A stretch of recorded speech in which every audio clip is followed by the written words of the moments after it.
President's security at Cape Town.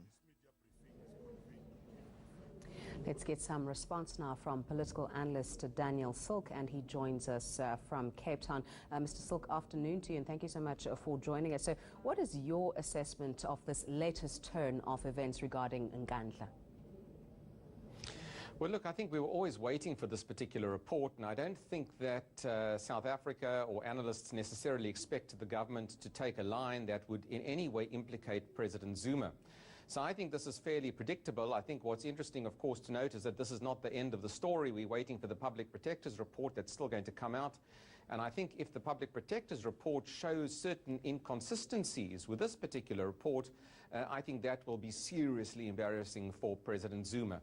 At the moment, I think, though, it looks to me as though the security cluster, those that are backing President Zuma and have done so over the course of the last year since Mangaung, are still likely to batten down the hatches, to try and dig in their heels to protect President Zuma. And I think this report, to some degree, is an indication that the president is going to be protected as far as possible. But again, we'll need to wait for the Public Protector's report to get a fair reflection on this, as Gwedi Mantashe has said himself this afternoon. Having seen the report, Mr. Silke, do any of the justifications to you make much sense? I think there's a lot that doesn't make sense in the report. I think there are a lot of questions that have been raised, and clearly there are inconsistencies, irregularities, contract irregularities, tender irregularities, security clearance irregularities. There's a whole range of them. And I think the report actually, in my mind, if it does exonerate President Zuma, what it doesn't do is it doesn't exonerate, of course, the cabinet or the ministers under which the repairs and improvements were tasked. And if anything, I think this shows this points to a lack clearly of management and an inadequacy in cabinet in terms of reporting back to President Zuma. I mean, if 200 million rand is being spent on a project in your name, you either oversee this project, but if you are not a good micromanager, you expect your senior cabinet colleagues to at least report back and to provide you with an update, and perhaps during the process to highlight irregularities that come to the fore. So there's an issue, I think, of cabinet accountability here. I think there's also an issue of management style and management skills, which I think have been deficient here from the president down.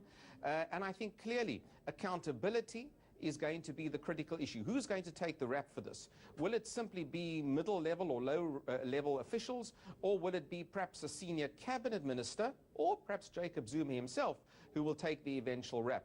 And I think South Africans really are asking for some sort of answer for it, as somebody is going to have to take the fall for this. Okay, so barring the report from the Public Protector, which we're still waiting for, there is now the Special Investigative Unit's own report. Can we get any clearer answers from there, do you think? I think that, again, I think it goes back to what I've said. I think that if the ANC leadership are intent on protecting the president as far as possible, any further information that we get will put the blame on middle-ranking officials, perhaps not the top-ranking officials. And I think that we will wait to see where these irregularities have actually occurred, and in greater detail from that report. Again, we're in a somewhat limbo here as the country goes into the Christmas New Year period. And unfortunately, I think this report really doesn't provide any concrete evidence to the detractors of President Zuma that, in fact, he was adequately not part of the process.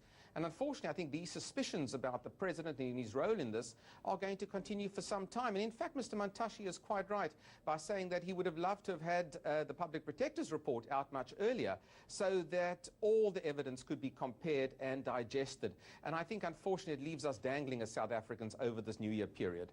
Thanks so much for that. Daniel Silke, Director at the Political Futures Consultancy, joining us from Cape Town.